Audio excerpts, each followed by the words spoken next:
Hi friends, welcome to mister Vettikili. என்னடா தம்ப்நெயில்ல வந்து ஏதோ போட்டிருக்கான்னு சொல்லி பார்க்குறீங்களா? ஆமாங்க. இப்போது என்னோட நிலைமை வந்து அந்த நிலைமையில தான் இருக்குது. இன்னும் கொஞ்ச நாள் போயிடுச்சுன்னா இதோட மோசமான நிலைமைக்கு வந்து நான் தள்ளப்பட்டுருவேன். கிட்டத்தட்ட 6 மாசமாவே வந்து இந்த ப்ராப்ளத்த தான் நான் ஃபேஸ் பண்ணிகிட்டே இருக்கேன்.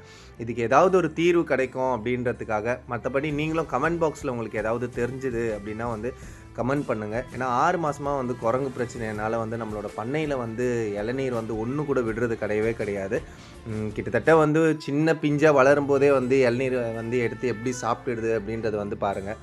ரொம்ப மனசு கஷ்டமாக தான் இருக்குது. இது மட்டும் இல்லாமல் நம்மளோட கோழி பண்ணையில் இருக்கிற முட்டையை கூட விடுறது இல்லைங்க. இப்போது ஒரு 6 மாதமாகவே வந்து நம்மளோட பண்ணையில் வந்து எந்த ஒரு வருமானமே இல்லவே இல்லை. ஒரு நாளைக்கு வந்து ஒரு முட்டை கூட என்னால் சேல் பண்ண முடியாது. இங்கெல்லாம் பார்த்தீங்களா, சாப்பிட்டுட்டு எந்த இடத்துல வந்து வச்சுட்டு போயிருக்குன்னு சொல்லிட்டு இதுங்களை கல் தூக்கி அடிக்கிறதுக்கும் மனசு வர மாட்டுது. இல்லை நிறைய பேர் வந்து பட்டாசு கொளுத்தி போடுங்க, இல்லை உண்டிகோல் வச்சு அடிங்கன்னு சொல்லிட்டு சொல்கிறாங்க. ஆனால் எனக்கு அதெல்லாம் மனசு வரலங்க. ஆனால் எப்போ பார்த்தாலும் குரங்க வந்துட்டு போனதுக்கப்புறம் பார்த்தீங்கன்னா இந்த மாதிரி இவ்வளோ ஒரு அமக்கலம். இதிலெல்லாம் வந்து பார்த்தீங்கன்னா பழைசாக இருக்கிறது எல்லாமே வந்து நடுவில் ஒரு 1 மாதம் 10 நாளைக்கு முன்னால் வந்து சாப்பிட்டு போட்ட மிச்சம். இதெல்லாம் வந்து பார்த்தீங்கன்னா இன்றைக்கி காலையில் பிச்சு போட்டது.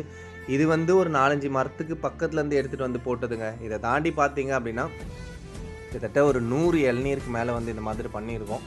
இதுவே வந்து கணக்கு பண்ணி பார்த்தீங்க அப்படின்னா உங்களுக்கே தெரியும் நான் எவ்வளோ கஷ்டப்பட்டுட்ருக்கேன்னு சொல்லிட்டு. எனக்கு வேறு வருமானம் கிடையாதுங்க. இதுவும் நம்மளோட கோழி பண்ணை மட்டும்தாங்க வருமானம். கிட்டத்தட்ட 6 மாதமா வந்து எந்த ஒரு வருமானமே இல்லாமல் வந்து ரொம்ப கஷ்டத்தில் இருக்கிறேன். அதாவது வந்து 6 மாதமா வந்து நம்ம ரன் பண்ணணும்னா எப்படி ரன் பண்ண முடியும்னு பாருங்கள். ஈவன் நம்ம வீட்டில் நம்ம சாப்பிட்ணும். சரி, நம்மளை கூட எடுத்து ஒரு ஓரமாக வச்சிடலாம். கோழிங்களுக்கு வந்து தீவனம் கொடுக்கணுங்க. தீவனத்துக்கு கூட என்கிட்ட வந்து காசு இல்லை. ஏன்னா இது எல்லாத்தையுமே வந்து ரொட்டேஷனில் போட்டால் மட்டும்தான் வந்து கோழிங்களை வந்து நம்மளால் சப்போர்ட் பண்ண முடியும். ஆனால் கோழிங்க கிட்டேருந்து எங்கள் ஏரியாவில் வந்து பார்த்திங்கன்னா ஒரு நாட்டுக்கோழி முட்டை கிட்டத்தட்ட 15 ரூபாய்க்கு வந்து போகுது. ஆனால் ஒரு நாளைக்கு வந்து ஒரு 2 முட்டை விற்றா கூட பரவாயில்ல. ஆனால் என்னால் அந்த 2 முட்டை கூட விற்க முடியாதுங்க. எல்லாமே குரங்கு தூக்கிட்டு போயிடும். ஏன் ஈவன் அவியத்தில் வைக்கிற முட்டையை கூட வந்து எடுத்து தூக்கிட்டு தான் போயிடுது. என்ன பண்ணுறது, வேறு வழி இல்லை அப்படின்றதுனால தான்.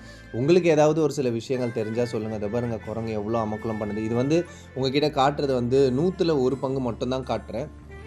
இதை தாண்டி பார்த்தீங்க அப்படின்னா தோப்புக்குள்ளே வரும்போதே கிட்டத்தட்ட 30-40 குரங்குங்க வந்து ஒரு மரத்துக்கும் ஏறி போயிட்டு விளையாடிக்கின்னு எல்லாமே அமக்கலம் பண்ணின்னு இருக்கும். இந்த பண்ணையை வந்து பராமரிக்கிறது எவ்வளோ கஷ்டம் அப்படின்றது தெரியும். குரங்குங்க வந்து இந்த மட்டையிலெல்லாம் வந்து குதிக்க ஆரம்பித்தோன்னே பார்த்திங்கன்னா அந்த மட்டை எல்லாமே இறங்க ஆரம்பிச்சிடும். திருப்பி அதையும் நம்ம வெட்டி போடணும். இந்த இளநீரெல்லாம் வந்து பார்த்திங்கன்னா இது கொஞ்சம் நல்ல இளநீர். இது வந்து இப்போ நம்ம எடுத்து யூஸ் பண்ணலாம்.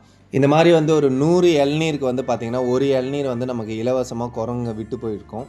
அதை எடுத்து நம்ம ஏதாவது வந்து யூஸ் பண்ணிக்க வேண்டியதான். அதாவது வந்து அதில் வந்து தேங்காவெல்லாம் இருக்காது, கொஞ்சோண்டு இளநீர் மட்டும்தாங்க இருக்கும். அது மட்டும் நம்ம யூஸ் பண்ணிக்கலாம்.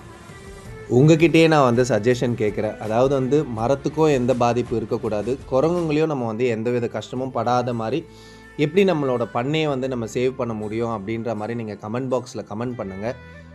நீங்கள் எனக்கு கமெண்ட் பண்ணீங்க அப்படின்னா வந்து எனக்கு ரொம்ப சப்போர்ட்டிவாக இருக்கும். அது மட்டும் இல்லாமல் நம்மளோட சேனலை வந்து நீங்கள் பார்க்குறீங்க, பார்த்துட்டு அப்படியே விடாமல் ப்ளீஸ் சப்ஸ்கிரைப் பண்ணுங்கள், ஷேர் பண்ணுங்கள், லைக் பண்ணுங்கள். ஏன்னா எங்களை மாதிரி வந்து கஷ்டப்படுறவங்களுக்கு வந்து நீங்கள்லாம் சப்ஸ்கிரைப் பண்ணீங்க அப்படின்னா வந்து ரொம்ப சப்போர்ட்டிவாக இருக்கும். ஏன்னா இது தெளிவாக உங்ககிட்ட காமிச்சிருக்கேன் நான் எவ்வளோ கஷ்டப்படுறேன்னு சொல்லிட்டு. தேங்க்யூங்க.